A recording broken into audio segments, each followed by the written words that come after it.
Santiago capítulo 1, versículo 22. Fíjense lo que nos dijo el apóstol Santiago. Está casi al final, poco antes de Apocalipsis. Dice Santiago,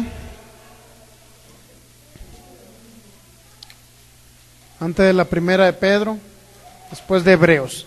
Santiago capítulo 1, versículo 22.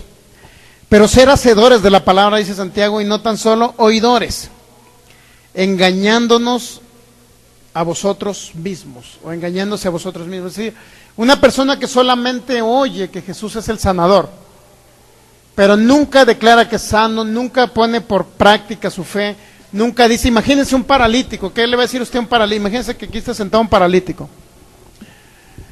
Entonces usted ya le predicó que él es sano por la ayuda de Jesús, ya le dijo que Jesús llevó la enfermedad, ya le dijo que el Espíritu Santo es el que va a realizar el milagro en su columna, en sus vértebras o lo que sea. De repente usted ya reprendió esa dolencia, ese problema espiritual, entonces de repente le dice, ahora sí, levántate. Y si el enfermo dice, no, pues no me levanto porque no me siento que soy sano. Entonces, pero levántate en el nombre de Jesús, levántate como un acto de fe para que recibas tu milagro, levántate como si estuviese sano. Y si la persona no se quiere levantar, ¿qué cree que va a pasar? No se va a levantar.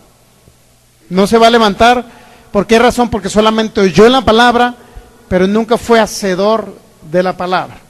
Y así sucede en todas las áreas, ¿no? En todas las áreas también sucede lo mismo. En otras áreas de la palabra de Dios, igual sucede en prosperidad. Si no pone por práctica su fe, tampoco le va a funcionar para que le vaya bien en la tierra.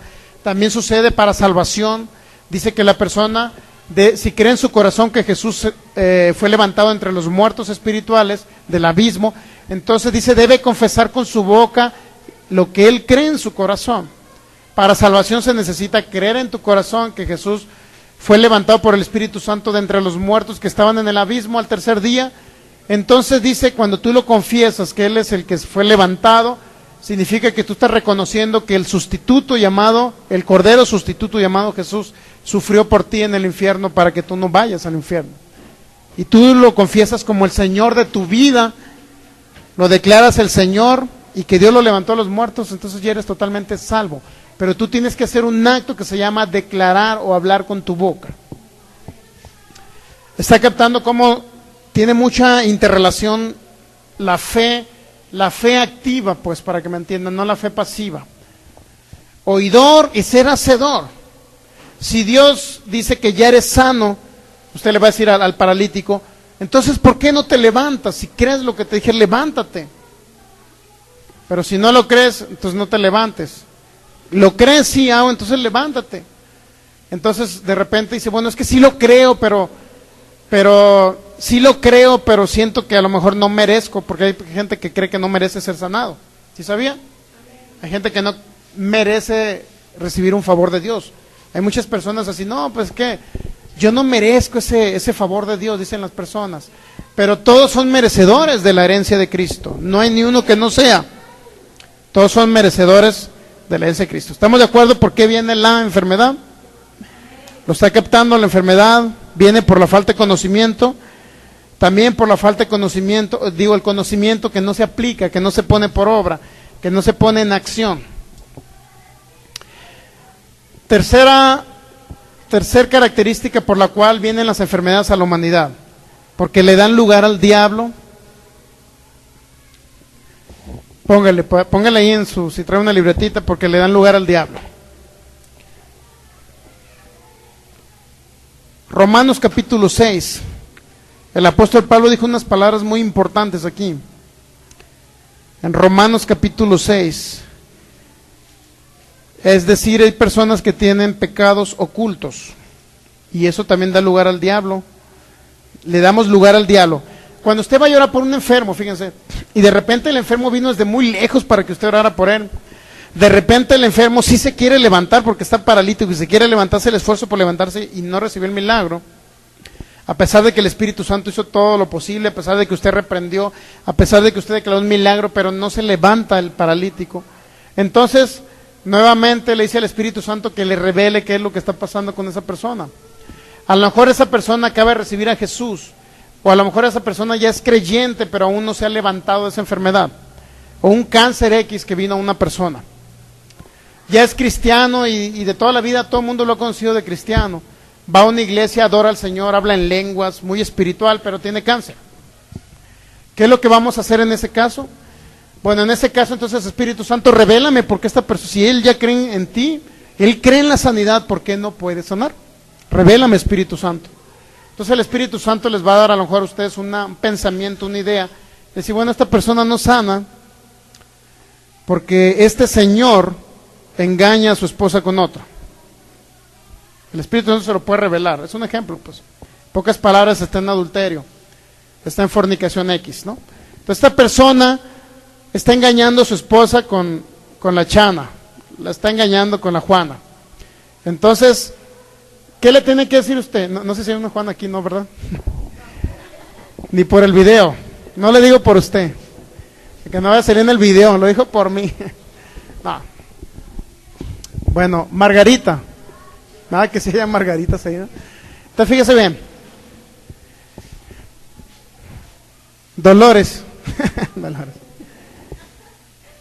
Alguien que se llame Dolores se necesita cambiar el nombre, ya sabía, porque Dolores está hablando de dolores. Y siempre que la gente le dice, oye, ¿cómo estás, Dolores? Pues, me duele acá. Al ratito que lo ves, oye, ¿cómo estás, Dolores? Está declarando siempre Dolores. Le pusieron en pocas palabras, ¿cómo estás, enfermedad? Imagínense. Así es que mejor dígale Lolita a la persona esa, ¿ok? Entonces puede haber, mire, fíjese, puede haber algo oculto que esté en la persona que el Espíritu Santo se lo va a revelar. O sabes que estoy orando por ti, pero no recibes. Se ve que tienes fe porque veniste desde muy lejos con esa dolencia, con ese cáncer. Se ve que vienes desde muy lejos, se ve que te haces el esfuerzo por estar viniendo a escuchar la palabra. Entonces hay algo oculto en ti que no permite, o que el diablo tiene derecho sobre tu vida, sobre tu cuerpo. Tú, si te mueres, pues ya te vas al cielo. El diablo no te puede quitar la salvación, no te la puede quitar el diablo. Lo que sí te puede quitar es la sanidad de tu cuerpo, eso sí te la puede quitar. ¿Por qué razón? Porque le estás dando lugar al diablo. Mira, el Señor me confirmó que hay algún pecado oculto que no lo has confesado, no lo has dejado, no le has pedido perdón a Dios por ello y no lo has dejado. Entonces, así es que hazlo en este momento. Si el Espíritu Santo te va a recordar cuál es tu problema, y hazlo. Entonces la persona ya se acuerda, se arrepiente, le pide perdón a Dios, y posteriormente a ello ya empiezan ustedes otra vez a orar por la persona y recibe su milagro de sanidad. Eso pasó mucho en un hombre llamado Jack Cohen, John G. Lake. Él fue al África y oraba por las personas y se veían milagros extraordinarios, gente desfilando, él imponiendo manos, reprendiendo enfermedades y milagros extraordinarios, por allá en 1905, por ahí más o menos, a principio del siglo pasado, principios. Entonces esta persona, los que no sanaban se los llevaba a otro cuartito, de cuenta, vienen aquí, oramos por ellos y los pasamos a un cuarto allá. Entonces ya cuando los pasaban al cuarto, la esposa de él empezaba a orarle al Espíritu Santo y le pedía que le revelara por qué la persona no había recibido la sanidad.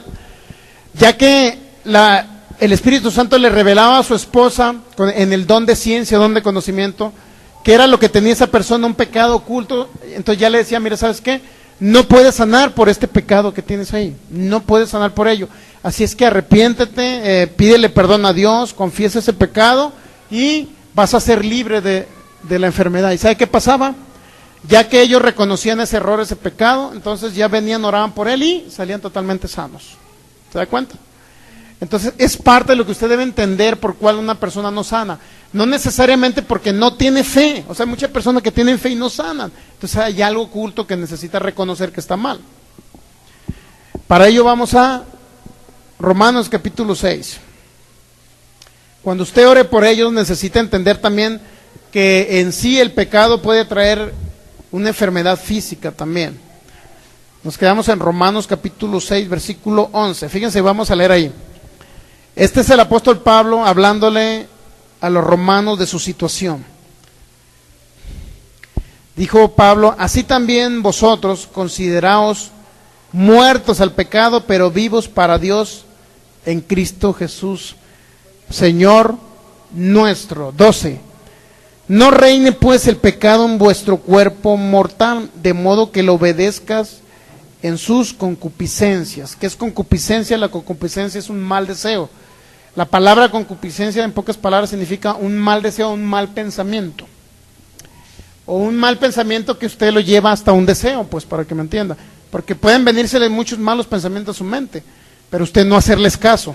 Me explico, una cosa es hacerles caso y otra cosa es que ya que venga el pensamiento usted trate de operar en él. Entonces por ahí le preguntó uno a un predicador: quiero que ore por mí para que se me vayan mis malos pensamientos. ¿Sabe qué es lo que le dijo el predicador este? Creo que fuera el Robert al que le preguntaron. Y le contestó este hombre, le dijo: bueno, quiero decirte que los malos pensamientos se te van a ir de tu mente hasta que te vayas al cielo. Pocas palabras, hasta que esté allá con Cristo. ¿Qué es lo que tiene que hacer el ser humano? No significa que los malos pensamientos no te vengan. Lo malo es que a los malos pensamientos les sigas el rollo, pues para que me entienda. Se te viene un mal pensamiento, en ese momento dices: yo llevo mi mente cautiva a la obediencia a Cristo, en el nombre de Jesús soy más que vencedor. Y cuando menos esperes se va el mal pensamiento. Lo malo es que venga el mal pensamiento y le des juego a ese mal pensamiento. ¿Me explico? Entonces los malos pensamientos, en pocas palabras, siempre van a estar en la mente de los seres humanos, pero nosotros tenemos el control de ellos.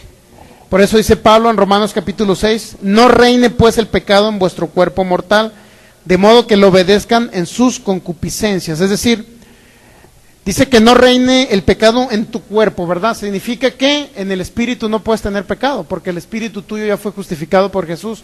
Porque cuando naciste en tu espíritu, porque en tu espíritu está la naturaleza divina de Dios. Por lo tanto, tu espíritu no puede pecar. Lo que puede pecar en su caso es tu mente y tu cuerpo. Por eso dice: no reine el pecado en tu cuerpo. Y de modo que lo obedezcas en sus concupiscencias. ¿Qué significa obedecer? Que el cuerpo obedece a las concupiscencias. Significa que el cuerpo responde a un pensamiento continuo que tú le diste el juego, pues. Viene un pensamiento y le sigo el juego. Le sigo el juego por un día, le sigo el juego por un mes, le sigo el juego por unos 3 meses, un ejemplo. A tal grado que ese pensamiento te va a llevar a que tu cuerpo obedezca al pensamiento, no a ti, que tú eres un espíritu. Tú eres un espíritu que posee un alma y vive dentro de un cuerpo. Eso es lo que somos como hijos de Dios, los que venimos a Cristo. Somos espíritus que poseemos un alma. El alma es la mente, los pensamientos, la voluntad, pero que habitamos dentro de un cuerpo. Entonces, cuando tú le das mucho juego al pensamiento que te manda el diablo, o el bombardeo que te manda en tu mente, y le sigues el juego a ese pensamiento, ya eso ya no depende de Dios o del diablo el que te quite el seguirle el juego, depende de nosotros. El diablo a lo mejor interviene en que te manda el pensamiento, pero si yo le sigo el juego al pensamiento ya es problema mío. Si yo le sigo 1 mes, 2 meses, 3 meses, va a llegar el momento que mi cuerpo va a reaccionar de acuerdo a ese pensamiento. Es decir, tu cuerpo puede someterse a un pensamiento, a una concupiscencia. Por eso dice: de modo que tu cuerpo obedezca a las concupiscencias. Es decir, viene el mal pensamiento, no es concupiscencia hasta que tú no le das un juego a ese mal pensamiento. Le doy juego, entonces ya se convierte en una concupiscencia, en un mal deseo. Ese mal deseo va a llegar el momento en que yo puedo operarlo a través de mi cuerpo, porque el pensamiento logró controlar mi cuerpo, entonces comienzo a cometer el acto de pecado a través de mi cuerpo. ¿Está captando? No sé si estoy muy claro, estoy cantinfleando. Entonces, de tal manera que el apóstol Pablo dice en el versículo 13, Romanos 6:13: ni tampoco presenten vuestros cuerpos, miembros, o sea, refiriéndose al cuerpo, ni tampoco presenten vuestros miembros al pecado como instrumentos de iniquidad, sino presentaos vosotros mismos a Dios como vivos de entre los muertos, y vuestros miembros a Dios como instrumentos de justicia. Es decir, que mi brazo, que mi mano, eso se refiere a los miembros, pues mis ojos, todo ello presentarlos a Dios. Usted como hijo de Dios debe presentarle a Dios todo su ser, espiritual, mi cuerpo, para Él. Ahora fíjese bien, vamos a Romanos capítulo 7. Esto que le estoy hablando de los malos pensamientos, ¿no cree que el apóstol Pablo no sufrió de ellos? Claro. ¿Usted cree que Jesús no sufrió con ellos? Claro. Dice que Jesús fue tentado en todo, como un humano Él fue tentado. ¿Usted cree que a Jesús no se le puso Magdalena ahí también, en su pensamiento? Pero Él no le dio juego, jamás se metió con nadie, ¿me entiende? Él se preservó, una persona, santa en ese sentido, pero no cree que el hecho de la relación matrimonial no significa que sea insanto, que sea pecado, eso, ¿me entiende? No significa que no sea santo. En la relación matrimonial no hay ningún problema. En pocas palabras, el matrimonio no es pecado, para que lo capte así. De tal forma, porque muchos sí lo ven como pecado, ¿sabía? No es pecado el matrimonio. Entonces, fíjese bien. Quiero decirle que el apóstol Pablo también sufrió de ello, pero el apóstol Pablo dice que él tenía el don de continencia, es decir, el apóstol Pablo nunca se casó, para que me entienda. Nunca se casó, pero sí tuvo problemas de ese tipo. Jesús también tuvo problemas de ese tipo, pero nunca llevó el pensamiento a una concupiscencia, es decir, a lo mejor tuvo el pensamiento, fue tentado por el diablo, pero así como llegó el pensamiento se fue, es decir, Jesús jamás vio a Magdalena como una persona normal. ¿Estamos de acuerdo? Porque muchos dicen, oye, Jesús se hubiera casado, pues si no es pecado el casarse. ¿Qué le costaba a Jesús casarse? Si no es pecado, ¿verdad que no es pecado? ¿No? ¿Qué le costaba? Pero ¿por qué no se casó Jesús? No se casó porque el cordero tenía que ser cordero de un año, que cumpliese la profecía de Éxodo capítulo 12. Ahí viene la Pascua, la primer Pascua que celebraron los judíos, y dice que el cordero tenía que ser sin defecto, macho de un año. Y los machos de un año, en pocas palabras, eran machos que todavía no se juntaban con las corderitas, para que me entienda. Entonces, para cumplir esa profecía, Jesús no se tenía que casar, no porque el casarse fuera pecado, para que lo entienda. ¿Estamos captando o no? Ok. Entonces, Romanos capítulo 7, el apóstol Pablo sufrió esto que no se imagina. Fíjense, dice Pablo, porque lo que hago no lo entiendo, dice Pablo, Romanos 7:15. Porque lo que hago no lo entiendo, pues no hago lo que quiero, sino lo que aborrezco, eso hago. Era una lucha enorme que tenía el apóstol Pablo. 16. Y si lo que no quiero, eso hago, apruebo que la ley es buena. Está hablando de la ley de Moisés. De manera que ya no soy yo quien hace aquello, sino el pecado que mora en mí. Fíjense, cuando dice Pablo, yo hago algo malo, si hago algo malo, ya no soy yo, es decir, como diciendo, yo soy espíritu, ya no soy yo el que hace aquello, sino es el pecado que mora en mí. Luego dice, y yo sé que en mí, esto es, en mi carne, no mora el bien, porque el querer el bien está en mí, pero no el hacerlo. Es decir, el pecado que mora en mí, ¿en dónde moraba el pecado en el apóstol Pablo? En su carne, en su cuerpo, no en su espíritu. Ahí nos los está aclarando. Luego dice el 18, porque el querer el bien está en mí, pero no el hacerlo. Es decir, yo quiero hacer cosas buenas, pero mi carne, en pocas palabras, me arrastra a otro tipo de cosas. 19, porque no hago el bien que quiero, sino el mal que no quiero, eso hago. Y si hago lo que no quiero, ya no lo hago yo, sino el pecado que mora en mí. ¿Dónde mora el pecado? En Pablo, ¿dónde mora el pecado? En su cuerpo. ¿Estamos de acuerdo? Y si hago lo que no quiero, ya no lo hago yo. Es decir, si estoy haciendo cosas que no quiero hacer, las estoy haciendo a lo mejor por mi cuerpo todavía de pecado, porque el cuerpo de nosotros es un cuerpo corruptible, ¿me entiende? Es un cuerpo corruptible, no es un cuerpo incorruptible. Entonces dice, si lo hago, ya no lo hago yo, es decir, ya no lo hace mi espíritu, lo hace mi cuerpo, por el pecado que mora en mi cuerpo. Luego dice, refiriéndome a que un cuerpo de pecado significa un cuerpo corruptible, para que me entienda, un cuerpo que se va envejeciendo, para que usted me entienda, donde todavía mora la naturaleza de Adán, para que usted capte. Porque este cuerpo de carne y hueso, este cuerpo, ¿cuántos saben que va envejeciendo? Sí va envejeciendo, ¿verdad? Se va corrompiendo, en pocas palabras. Pero, sin embargo, para eso estamos viendo esta serie que se llama Sanidad en los Cuerpos. Operar en la sanidad y en los milagros para que los cuerpos vivan más tiempo en la tierra. Ok. 19.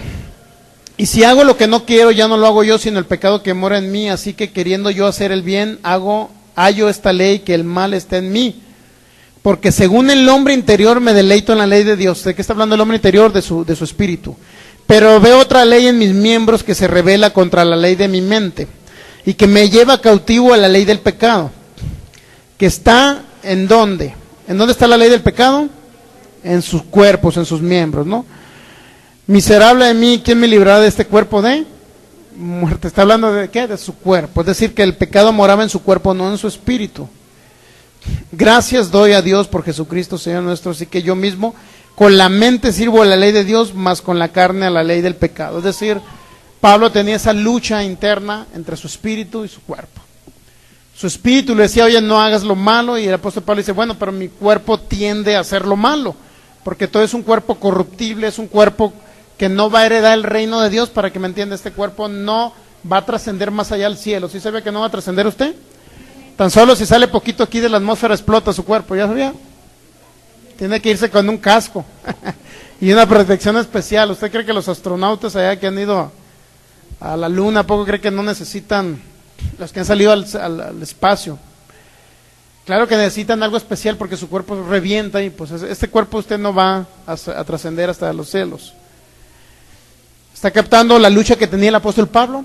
Está hablando de su cuerpo, pero él luchaba contra los deseos o los malos deseos de su mente carnal, de su mente natural, de su cuerpo, porque su cuerpo lo empujaba a hacer lo malo, pero él no quería hacer lo malo. Dice, sin embargo, hago lo mal que no quiero, decía Pablo. O sea, yo no quiero hacer eso, pero lo hago. Por eso es importante estar metido con el Espíritu Santo cada día, estar lleno del Espíritu Santo. ¿Para qué? Para que no nos jale esos malos deseos que luego se convierten en un efecto en nuestro cuerpo. Todo depende de que nosotros nos dejemos llevar por ello. Entonces dice, fíjese bien lo que dice Santiago capítulo 1, para que capte que esto es muy importante, que podemos solucionar ese problema en la mente, ese problema físico lo podemos solucionar. Santiago capítulo 1, versículo del 12 en adelante, por ahí. Fíjense bien lo que dice. Dice, bienaventurado el varón que soporta la tentación, porque cuando haya resistido la prueba, recibirá la corona de vida que Dios ha prometido a los que le aman. Pero ¿de qué cree tentación está hablando? ¿De qué tentación está hablando? Fíjense bien. Cuando alguno es tentado, dice, no diga que es tentado de parte de Dios, porque Dios no puede ser tentado por el mal, ni él tienta a nadie. Es decir, la palabra tentar que viene aquí es la palabra griega peirazo, que está hablando de tentar o de probar también. Cualquiera que diga que es probado, no diga que es probado de parte de Dios. ¿En qué sentido son probados? Aquí dice el versículo 14. Sino que cada uno es tentado o probado, por decirlo así, cuando de su propia concupiscencia es atraído y seducido. La propia concupiscencia es atraído y, es decir, llegó el pensamiento, le di vuelo al pensamiento, se convirtió en concupiscencia o en mal deseo, ¿ok? Como le digo, llega el pensamiento y si le damos vuelo al pensamiento, ¿cómo se llama? Concupiscencia o mal deseo, ¿ok?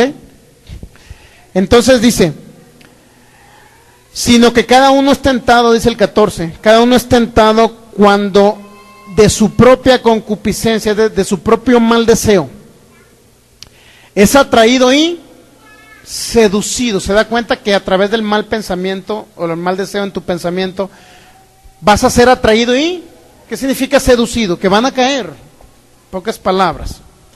Es atraído y seducido. Entonces dice el 15, entonces la concupiscencia o el mal deseo, después que ha concebido, ¿qué significa que ha concebido? Un mal deseo concebido significa que ya lo puso por acción. O sea, ya no nada más pasó de la mente al cuerpo. Ahora ya su cuerpo actuó mal, pues, para que me entienda. Entonces el mal deseo, la concupiscencia, después que ha concebido, ¿qué es lo que da a luz ese mal deseo? Concebido significa que ya efectuó el acto. Por ejemplo, un varón, pues un hombre, dice, bueno, es que tal mujer, ¿me entiendes? Allá la veo muy bonita y todo lo que tú quieras. Ok, pensamiento, ya se fue. En el nombre de Jesús declaro la mente de Cristo en mí. Pero ¿qué pasa con ese varón? Ya vi a la mujer, pero la seguí mirando, la seguí viendo y la sigo viendo. Es un mal deseo que te lo llevas y luego te llevas ese pensamiento a tu casa. Luego después ya lo traes continuamente por días, semanas, meses. ¿Qué hace en el momento? Que a lo mejor tú vas a ir y le vas a hablar a esa mujer. Si la mujer accede, ¿qué va a pasar? De tu mente ya lo pasaste a tu cuerpo, es decir, vas a lo mejor a tener ese contacto con esa mujer, ¿me entiende? O viceversa, de la mujer al hombre, pues para que me entienda, es igual. Estoy hablando de los dos géneros, ¿no? Entonces, ¿qué va a pasar? Dice, después que ha concebido, o sea, ese mal pensamiento ya tuvo un acto físico. Después que ha concebido, da a luz, entonces ya se llama pecado. Primero es un mal pensamiento, que eso continuamente a lo mejor el diablo te va a mandar. Pero ese pensamiento le das vuelo, se llama concupiscencia o mal deseo. Pero ya ese mal deseo concibe, es decir, ya aparte de tu mente, ya también tu cuerpo participó en ello. Entonces dice que da a luz algo que se llama pecado. Pero también dice, siendo consumado, después de que es consumado el pecado, ¿qué es lo que pasa? ¿Da luz a qué? A la muerte. ¿Se da cuenta por qué muere mucha gente? ¿Por qué enfermedades incurables? Porque mucha gente del mal deseo se lo llevó, de su mente se lo llevó a su cuerpo, y de su cuerpo dio a luz algo que se llama pecado, y el pecado siendo consumado dio a luz algo que se llama muerte. Y créalo que no está hablando de muerte espiritual, está hablando de muerte física. Es decir, Dios jamás va a tentar a alguien con algo, con un mal pensamiento. Eso es lo que te quiero decir en conclusión. Si hay un mal pensamiento, no digas que ese mal pensamiento viene de parte de Dios. Repréndelo y declara a la mente de Cristo que tu pensamiento es cautivo a la obediencia a Jesús, a su palabra. Pero si tú le das vuelo, se convierte en concupiscencia ese mal deseo. Si le das vuelo, se convierte en que ha concebido, es decir, que da luz, que participa tu cuerpo, y ya que participó tu cuerpo, se convierte en pecado. Ese pecado, cuando es consumado, da a luz o trae como consecuencia la muerte. Por eso cuando usted ore por un enfermo, ¿qué cree que le va a decir? Mira, pues arrepiéntete de ello y deja eso. Me explico, siempre, cada ser humano estamos en disposición y en oportunidad de hacerlo en un momento dado para que no llegue la muerte. Y la muerte puede venir por una enfermedad incurable, regularmente se manifiesta en ello, pues. Entonces muchas personas están enfermas por ello. Entonces voy a concluir ya con eso, 1 Corintios capítulo 15, para que vea que el pecado trae como consecuencia la muerte. 1 Corintios capítulo 15.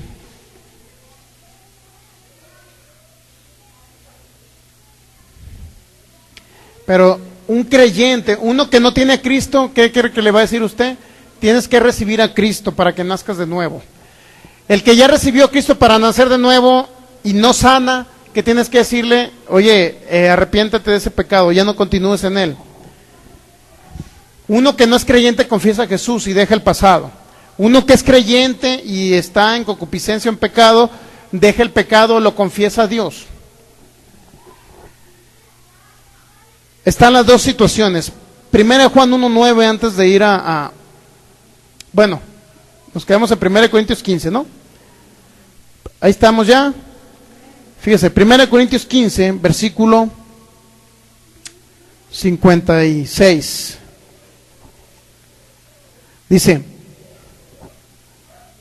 bueno, el 55 dice, ¿dónde está, oh muerte, tu aguijón? ¿Dónde está, oh sepulcro, tu victoria? ¿Dónde está, oh muerte, tu aguijón? Sí sé que la muerte se le ha identificado con un aguijón, ¿verdad? ¿Sí lo ha visto que trae y una cosita así? Así, ¿no? Algo así como una voz, o no sé cómo se le llame. ¿Una qué? Sí, en la mano trae así, y luego trae una cosita así como un machetito, ¿no?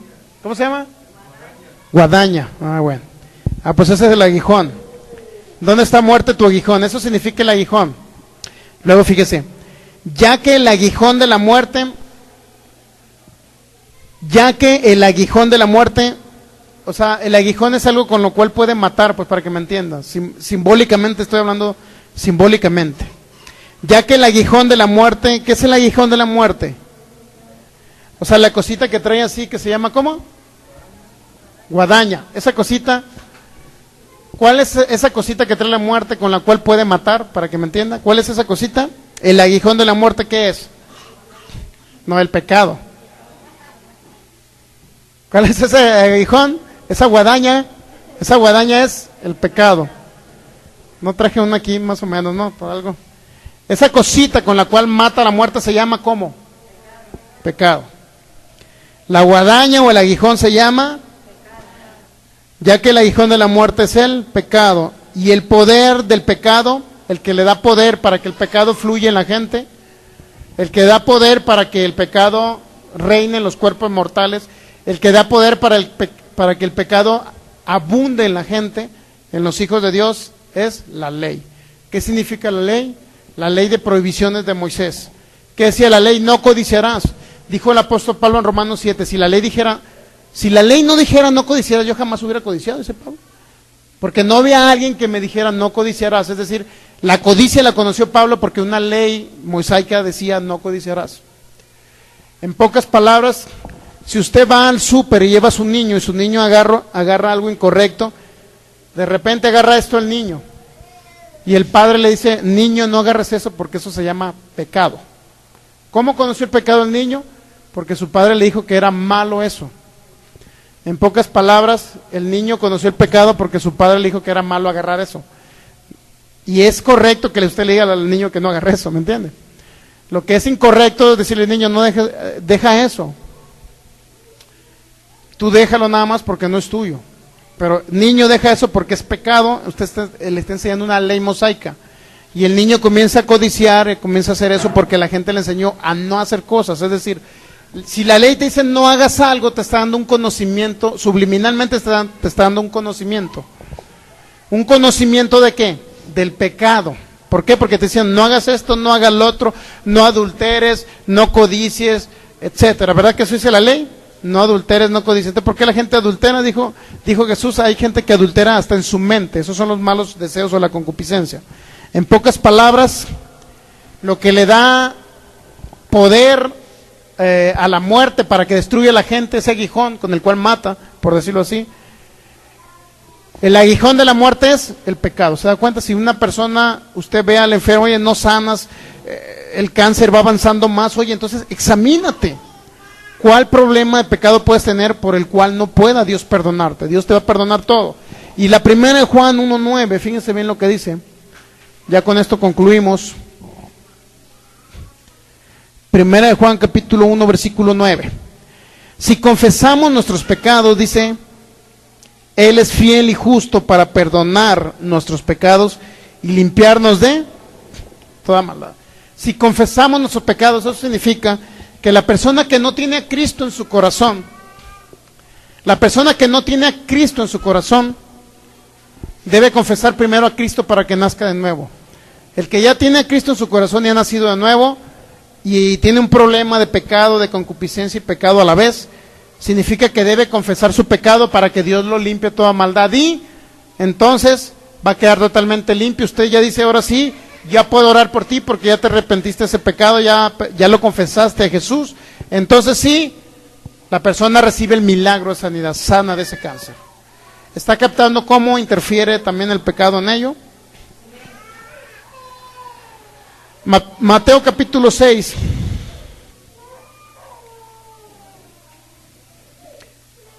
Mire, esto que le estoy diciendo viene en Romanos 7. Vamos rapidito a Romanos 7. Para decirle que el apóstol Pablo ya dijo que si la ley no dijera no codiciarás, para que no vea que nosotros somos los que estamos en contra de una ley mosaica, sino es el mismo apóstol Pablo el que nos enseñó eso, que no debe, el nacido de nuevo no se le debe predicar mucha ley de mosaica.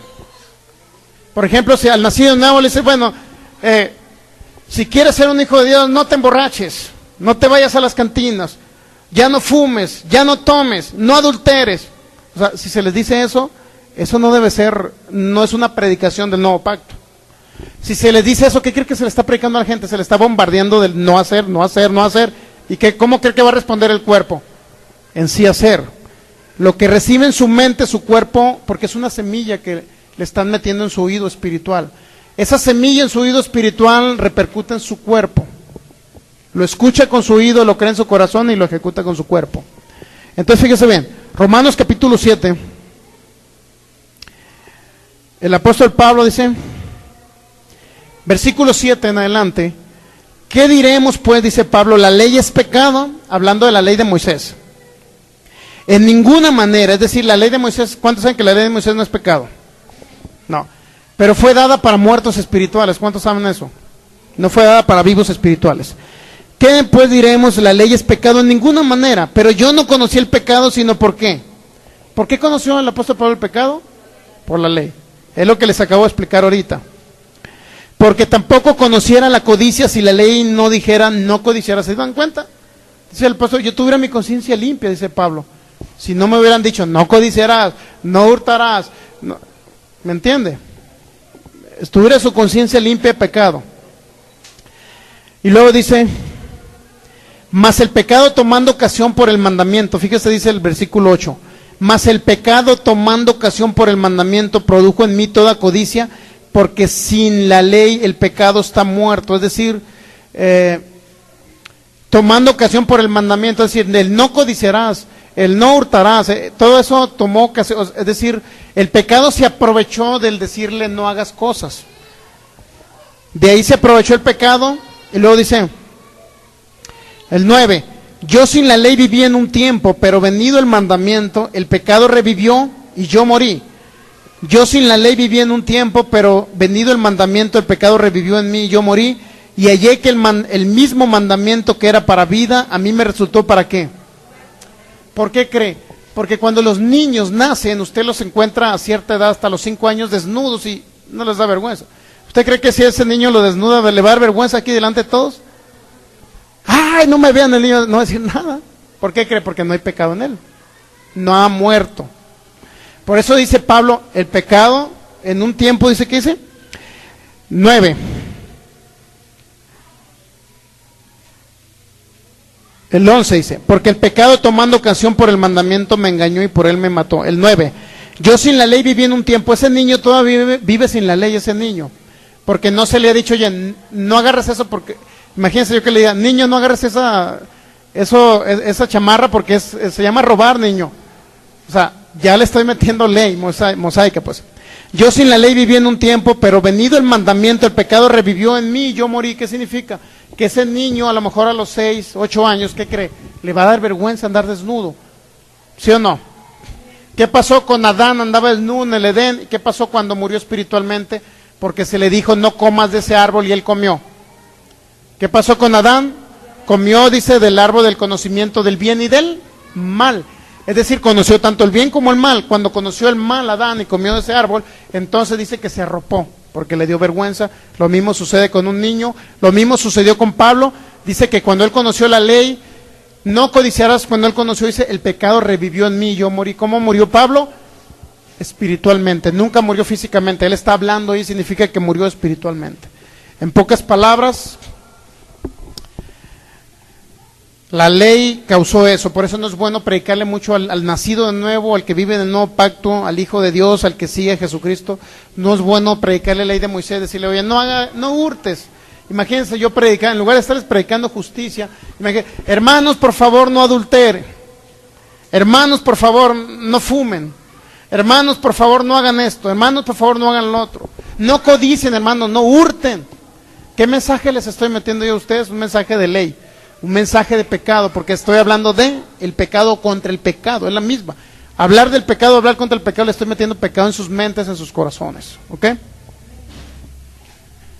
Entonces, por eso no es muy bueno hablar de esto, pero sí es bueno para entender que si un enfermo por ahí no sana, usted entiende que a lo mejor el Espíritu Santo le puede revelar que él necesita confesar un pecado oculto. Entonces, cuando el enfermo confiesa el pecado oculto, ¿qué cree que va a pasar? Ahora por él y se ve el milagro, sanidad. Recibe su sanidad, porque Satanás tiene derecho en él a causa de ese pecado oculto, ¿correcto? Entonces, pero si lo confiesa, dice que Jesucristo es fiel y justo para perdonarle ese pecado y limpiarlo. Lo limpia totalmente, la persona ya tiene fe, ora por él y se ve el milagro. Pero ya Satanás no va a tener ni un derecho en tener ese cáncer en la persona. ¿Estamos captando? Mateo capítulo 6, y ya con eso terminamos. Mateo capítulo 6.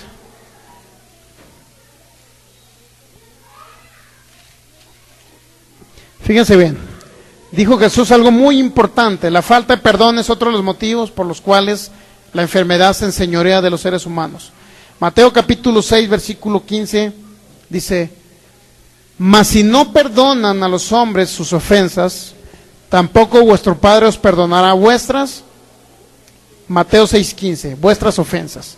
Si ustedes no perdonan a los hombres sus ofensas, tampoco Dios los va a perdonar vuestras ofensas. Y no se refiere a la salvación, eso sí le digo. No significa que si Cristo ya nos perdonó todo, nosotros no vamos a ser perdonados por ello y no vamos a ir al cielo. No tiene nada que ver con eso. Vamos a leer ahorita Mateo capítulo 18, versículo 23. Mateo 18, 23. La parábola de los dos deudores. Por lo cual el reino de los cielos es semejante, Mateo 18, 23. Por lo cual el reino de los cielos es semejante a un rey que quiso hacer cuentas con sus siervos. Y comenzando a hacer cuentas, le fue presentado uno que le debía 10,000 talentos. A este, como no pudo pagar, ordenó su señor venderle y a su mujer e hijos todo lo que tenía para que se le pagase la deuda. Entonces aquel siervo postrado le suplicaba diciendo: Señor, ten paciencia conmigo y yo te pagaré todo. El señor de aquel siervo, movido a misericordia, le soltó y le perdonó la deuda. Pero sabiendo aquel siervo, halló a uno de sus consiervos. Saliendo dice que halló a uno de sus consiervos. Bueno, ¿cuál es la historia hasta ahí? Que en pocas palabras, el rey sí le perdonó la deuda a él, ¿verdad? Hasta ahí sí le perdonó. ¿Cuántos saben que le perdonó?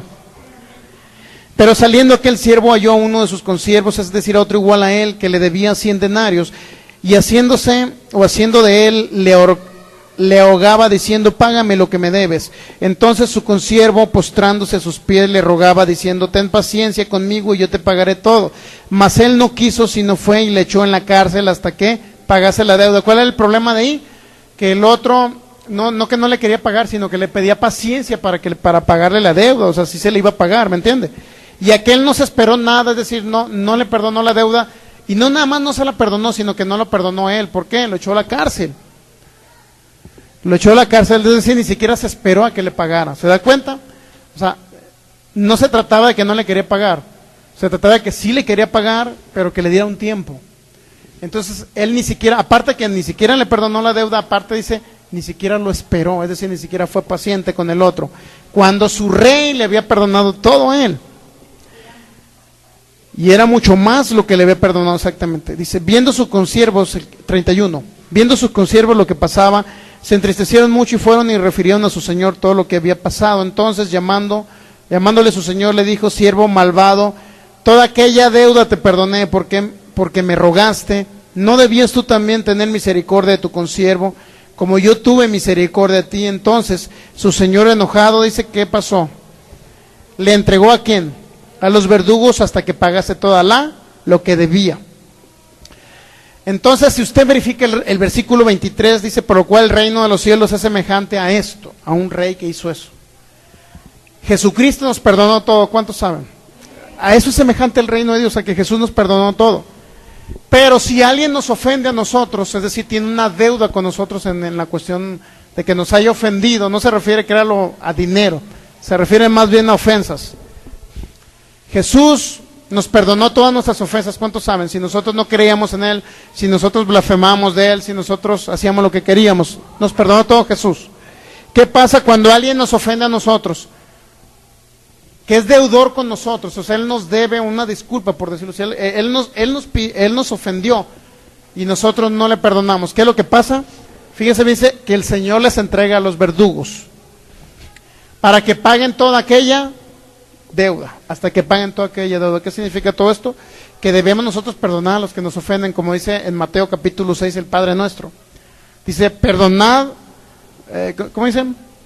Perdona a los que te ofenden, como también nosotros, perdona, Señor, nuestras deudas, así como nosotros perdonamos a nuestros deudores. Es decir, en esa oración del Padre Nuestro dijo Dios que tú debes de perdonar a los que te deben algo. Si alguien te ofende, ¿qué vas a hacer? Perdonarle. Sea tu familiar, sea tu amigo, sea tu hermano, sea tu compañero, quien sea, tú debes de perdonar, porque si no, ¿qué pasa? Vas a estar sujeto a que Dios te va a entregar. Es decir, no es que Dios te entregue al diablo, sino que Dios te va a dejar porque tú no permites, a través de tu perdón, no permites que Dios obre en tu vida. Si el enfermo está aquí tirado o está en silla de ruedas y no perdona a un familiar de él, y hay odio, resentimiento hacia su esposo, la señora que está por aquí con silla de ruedas, entonces simple y sencillamente no va a recibir la sanidad hasta que ella no perdone a ese que le ofendió. En pocas palabras, La falta de perdón, mucha gente está enferma por la falta de perdón, por el resentimiento, el odio que tienen hacia los demás. ¿Está captando? Y eso, usted le puede decir, oye, ya traes fe para que sanes, oro por ti, no se ve el milagro, se ve que traes fe, bueno, entonces tienes un pecado oculto que no, entonces necesitas perdonar a alguien. Entonces hay alguien que te debe algo y tú no le has perdonado la deuda, no le has perdonado la ofensa. ¿Okay? El resentimiento, el odio y la falta de perdón, muchas enfermedades, creo que la osteoporosis, el cáncer y no sé qué otra enfermedad vienen por ellos. ¿Sí sabía? Está científicamente demostrado. Por lo tanto, esos son los motivos por los cuales muchas personas no sanan de sus enfermedades y en lo cual usted debe comprender cuál es el origen principal. Estoy hablando de aspectos generales por los cuales viene la enfermedad, porque igual la mayoría de las enfermedades, casi un 99.9% son espirituales. Todas son, unas por falta de fe, por falta de conocimiento no aplicado, otras porque tienen pecados ocultos y otros porque no perdonan, tienen resentimiento hacia los demás. Es decir, todo tiene un origen espiritual en el sentido de que el ser humano ha ocasionado que esas enfermedades vengan a ellos, ¿verdad? Después se ve manifestado en su cuerpo, hay un espíritu enfermo y hay que echarlo fuera. Ese espíritu de cáncer no quiere salir, ok, no sale por algo, que el ser humano todavía le está dando derecho al diablo. Efesios 4:27 dice, no dé lugar al diablo, ni un lugar le demos al diablo para que el diablo no tenga derecho en que la gente siga enferma y no pueda sanar. Vamos a ponernos de pie, darle gracias a Dios, porque hemos aprendido una vez más su palabra.